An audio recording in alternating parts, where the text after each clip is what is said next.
Hi guys, welcome to Madrid Pundits, a channel for the Madridistas, by the Madridistas and of the Madridistas. आज का video will be based on transfers and transfers related to Real Madrid. तो सबसे पहले जैसा आप लोगों ने देखा कि हमने एक वीडियो भी बनाया था on the topic is same as की हाउ मीडिया हर एक टाइम जब कोई प्लेयर अच्छा खेलता है तो उसको रियाल से लिंक कर देते हैं. बट आज जो नाम है आई थिंक थोड़े बहुत जस्टिफाइड है. आई विल नॉट से कि एकदम 100% करेक्ट है, मैं चला जाऊंगा इन नाम के साथ, but I am not surprised ये नाम के साथ हम लिंक हुए. And to be very honest ये वो प्लेयर्स हैं जो शायद इस क्लब में आ भी सके. तो स्टार्ट करते हैं from the beginning. That is सबसे पहले डूसन व्लाहोविच.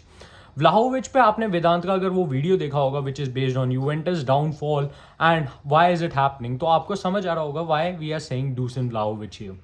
देखो, जब एक क्लब ऐसी ट्रांजिशन के थ्रू जाता है तो there is a lot of issues उस क्लब के साथ. उनको सेल करने पड़ते हैं अपने asset so that they generate money. आप टैक्स फ्रॉड वगैरह की बात कर रहे हैं तो यहाँ पे आपको जो मनी पे करना है वो आपको बहुत ज़्यादा हो जाएगा. डूसन व्लाहोविच की अगर मैं बात करूँ तो वो one of the most prized items है यूवेंटस के पास alongside Federico Chiesa. But the thing is Chiesa के लिए अगर हम जाएंगे तो हमें 120 मिलियन प्लस देना पड़ेगा, जबकि व्लाहोविच के लिए हम शायद 80-85 में कर पाए डील, इवन दो उन्होंने 70 में खरीदा है. रीजन बीइंग कि हम लोग एक वहां पे जुडिशियस बाय कर सकते हैं या फिर कोई प्लेयर एक ऑफर कर सकते हैं.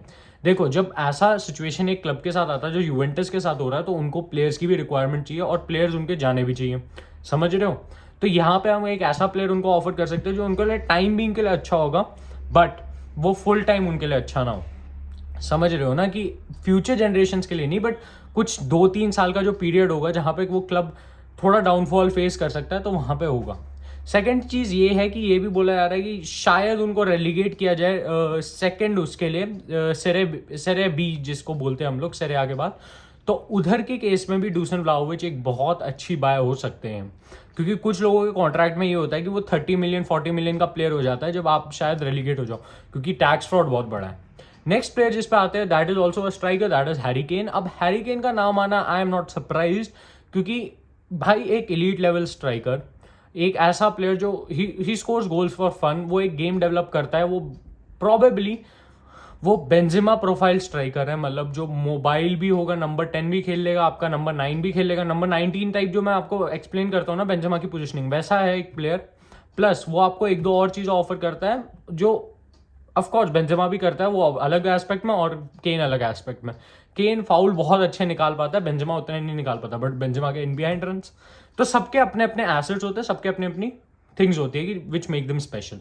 इस केस में हैरी केन का नाम आना, जैसे मैं बोला पहले भी, आई एम नॉट सरप्राइज, क्योंकि जब हैरी केन हमसे लिंक हो रहा है दैट मीन्स कि डैनियल लेवी वगैरह उसको रेडी टू सेल है. यहाँ पे ये भी बात आ जाती है कि डैनियल लेवी को इनवेरेबली मतलब इनडायरेक्टली ये तो पता ही होगा कि Harry Kane can go to Bayern as well. Bayern have been very much vocal about this player कि हमें ये चाहिए. एंड जब इतने टाइम से एक क्लब बोले जा रहा है इवन दो वो कॉन्ट्रैक्ट में है दूसरे क्लब्स के साथ वो प्लेयर, तो आप समझ सकते हो वहां पे कितना ज्यादा उस प्लेयर की वेटेज रखते हैं. मैड्रिड के लिए I will say he will be a good buy, but थोड़ा लेट हो गया. आप जब ह्यूमन सन से भी रिलेट वो हुआ था, आप लोगों का कनेक्शन आ रहा था कि उस ट्रांसफर के लिए, तो आई स्टिल सेड कि थोड़ा लेट हो गया. यहाँ पे ये अगर थोड़े पहले करियर के टाइम में होता तो I would have still agreed, but यहाँ पे बहुत लेट हो गया. एंड लेट्स बी रियल, इतना ज़्यादा अगर खिंच गया तो ट्रांसफर सागा ठीक नहीं होगी, क्योंकि 29 के हैं आई गेस हैरी केन, जो काफ़ी लेट एज है, क्योंकि 34 के आपके बेंजेमा, आप 5 साल का रिप्लेसमेंट थोड़ा ना लाओगे. इवन दो आई एग्री, एक पॉइंट यहाँ पे ये दे सकते हैं सारे कि भाई सुरेश भाई यहाँ पे एंड्रिक के लिए हो सकता है कि हैरी केन को वो ले आए, 29 साल का है, उसको ले आते हैं, वो 5 साल खेलेगा, फिर एंड्रिक तो तब 23 कितना अभी 21 साल का हो जाएगा और वो बढ़िया खेलने लग जाएगा, justified. But are you sure Endrick उतना ही तगड़ा प्लेयर होगा? ये भी आपको अपने आप से क्वेश्चन पूछना है. आगे बढ़ते हैं एक और प्लेयर के बारे में, दैट इज, ये मेरे को नाम ना बड़ा मतलब मेरे को गुस्सा भी आया था ये सुन के, बट फिर मैं बोला यार क्या ही बोलना, एंजो फर्नांडिस. जो वीडियो की मेरी पूरी पर्पस थी why real Madrid hierarchy is getting weaker with media, ये वही चीज़ हुई है.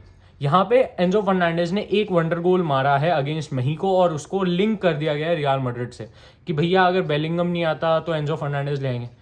भाई आपको ऐसा रखना ही क्यों है कि बेलिंगम नहीं आ रहा? लेट्स बी रियल, एम्बापे वाला saga wasn't very favourable for us. अब हमें चाहिए वैसी ही एक साइनिंग यार, we need to prove a point with Bellingham. यहाँ पे हम बेलिंगम को लाते हैं तो एक बहुत बड़ी साइनिंग है। प्लस एक और चीज़ जो बहुत इंपॉर्टेंट हो जाती है यहाँ पे कि हम लोग अपना एक जो इमेज है फिर से सीमेंट कर पाते हैं। आपको एक मिडफील्ड चाहिए, आपको बेलिंगम चाहिए, बेलिंगम लाओ, सेकंड ऑप्शंस का मत सोचो। मैं यही कहूँगा कि यहाँ पे एंजो फर्नांडिस का नाम आना जस्टिफाइड है, बट स्टिल आई विल से कि यार आप एक गोल के बेसिस पे उस प्लेयर को नहीं जज कर सकते। Even though Enzo Fernandez has been a very good player, but still यार आई रियली डाउट कि उसको मैड्रिड आना चाहिए, नहीं आना चाहिए। लेट्स बी रियल, मैंने उसके इतने मैचेस देखे नहीं है, मैंने उसको एक बार ही खेलते हुए देखा, एंड दैट टू अगेंस्ट वही गेम है मैक्सिको जिसमें उसने एक गोल मारा था। अब अगर उससे ही लिंक बना के हम चल रहे तो might as well not go for this transfer and still work harder for Jude Bellingham. क्योंकि आपके पास यार अगर 450 मिलियन है तो आप स्टिल अच्छे से स्पेंड कर सकते हो, राइट? अगर आप करना ही चाहते हो तो why not go for a player who is like Jude Bellingham and no one else, like getting my point, right? आगे बढ़ते हैं डेविड रॉम पे। डेविड रॉम, ये आती है एक नई चीज। डेविड रॉम है 24 साल का। अब लोगों को शक्ल से तो वो लगता है 27-28 साल का, बट है 24 का गाइज, ट्रस्ट मी, मैंने पढ़ा है उसका। तो डेविड रॉम का नाम आना, आई एम नॉट सरप्राइज। आपको एक अटैकिंग फुल बैक चाहिए जो लेफ्ट उस पर खेलता है। लेफ्ट बैक है वैसे वो टेक्निकली, बट वो लेफ्ट विंग बैक भी खेल लेता है यार। अच्छा है, ऑफेंसिव आउटपुट डेविड रॉम का काफ़ी अच्छा है, बट वो मिस्टेक्स भी बहुत करता है। इवन दो हाँ, उसकी क्रॉसिंग एबिलिटी उसको काफ़ी एक लीथल प्लेयर बना लेती है। एंड ऑफ कोर्स अगर जर्मन ब्रेड है तो जर्मन नेचर भी होगा उसका कि मेरे को कंटिन्यूसली भागना है। एंड वो आपको दिखता है कि जर्मनी की जो भी गेम्स होती है उसमें डेविड रॉम कैसे भागता है। हांसी फ्लिक का काफ़ी फेवरेट प्लेयर है डेविड रॉम को, क्योंकि वो स्टार्ट करवाते ही रहते हैं। डेविड रॉम के साथ उन्होंने गोजेंस को नहीं दिया था चांस, तो आप समझ सकते हो कि वो कितना हाईली रेट करता है डेविड रॉम को। डेविड रॉम का एक और जो एडवांटेज हो सकता है इस टीम को वो है उसकी रिकवरी पेस। इवन दो मैं ये कहूँगा कि वो डिफेंसिवली उतना साउंड नहीं है जितने बाकी होंगे, मतलब मेंडी और उसका डिफेंसिव आउटपुट में ज़मीन आसमान का डिफरेंस है, बट अटैकिंग आउटपुट में डेविड रॉम इज बेटर। आप यहाँ पे ये भी चीज़ नोटिस करिए कि डेविड रॉम हेडर्स नहीं जीतता, बट उसकी रिकवरी पेस उसको बहुत ज़्यादा हेल्प करती है। But similar cheese Frank Garcia भी कर सकता है और वो काफ़ी सस्ता पड़ेगा, तो why not go for Frank Garcia.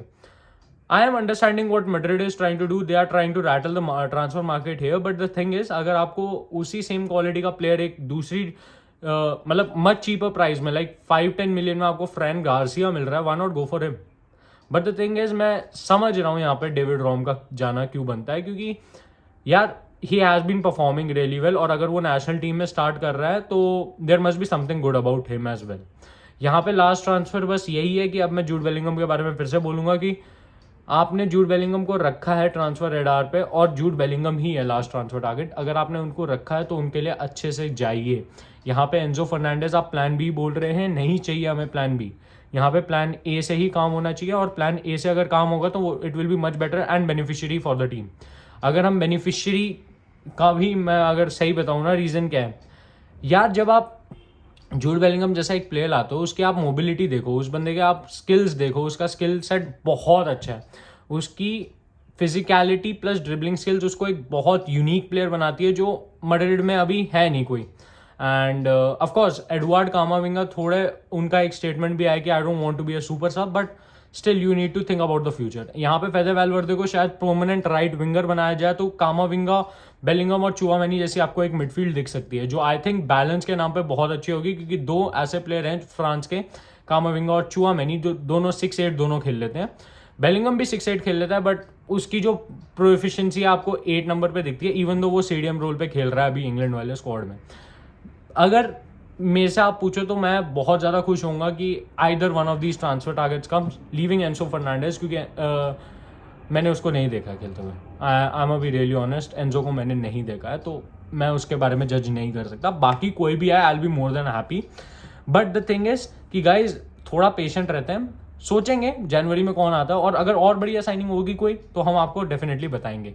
तब तक के लिए हाला मद्रिद, ईना तमास, हस्ताना फिनाल, वामोस Real, take care, bye bye.